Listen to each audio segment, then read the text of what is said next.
নমস্কার, Assam prime network থেকে আমি ইন্দ্রাণী আপনাদের স্বাগত জানাচ্ছি। সাবরুম ইংলিশ মিডিয়াম এইচএস স্কুলে শুক্রবার বেলা 3টে নাগাদ অনুষ্ঠিত হয় স্কুল লেভেল বিজ্ঞান মেলা এবং বার্ষিক পুরস্কার বিতরণী অনুষ্ঠান। প্রদীপ জ্বালিয়ে অনুষ্ঠানের শুভ সূচনা করেন অর্থমন্ত্রী প্রণজিৎ সিংহ রায়, জেলা সভাধিপতি দীপক দত্ত, বিধায়ক মাইলাফলু মগ, নগর পঞ্চায়েতের চেয়ারপারসন রমা পোদ্দার দে, সাঁতচাঁদ পঞ্চায়েত সমিতির চেয়ারপারসন প্রভাস লোধ, মহকুমা প্রশাসক শিবজ্যোতি দত্ত, প্রাক্তন বিধায়ক শঙ্কর রায় প্রমুখ। বিজ্ঞান মেলায় 100টির ওপরে বিজ্ঞান মডেল প্রদর্শিত হয়। মন্ত্রী প্রণজিৎ সিংহ রায়ের হাত ধরে উদ্বোধন হয় বিদ্যালয়ের ছাত্রদের জন্য ডাইনিং হল, ক্যান্টিন হল এবং অভিভাবকদের জন্য বিশ্রাম ঘর। ভানুচন্দ্রের রিপোর্ট, আসাম প্রাইম নেটওয়ার্ক। চালু করেছে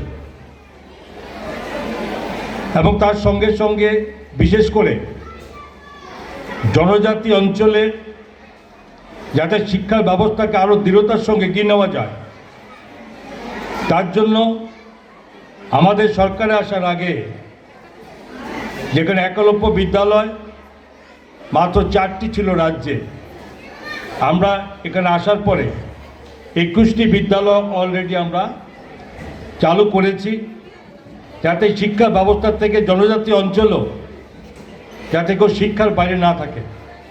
আপনারা সকলে জানেন, এই শিক্ষা ব্যবস্থাকে আধুনিকৃত করা এবং কার্যকরী ভূমিকার মধ্যে ফেলা এবং মূল্যবোধের শিক্ষাকে এগিয়ে নেওয়ার জন্য দেশের মাননীয় প্রধানমন্ত্রী নরেন্দ্র মোদীজি এই 2020 সালে নিউ এডুকেশন পলিসি উনি চালু করেছিলেন। এর মাধ্যমে সারা ভারতবর্ষের শিক্ষা ব্যবস্থাকে যাতে রাজ্য যাতে সেভাবে তাদের সঙ্গে সমপর্যায়ে কাঁধে কাঁধ মিলিয়েছে শিক্ষা ব্যবস্থাকে এগিয়ে নেওয়া যায়।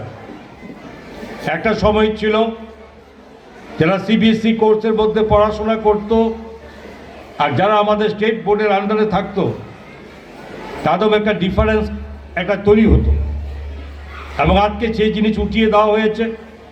আস্তে আস্তে সেটা আরও বেশি করে যাতে এগিয়ে নেওয়া যায়, সেজন্য রাজ্যের মাননীয় মুখ্যমন্ত্রীও আমাদের ব্যবস্থাকে আরও বেশিভাবে দৃঢ়তার সঙ্গে এগিয়ে যাওয়ার চেষ্টা করা হচ্ছে।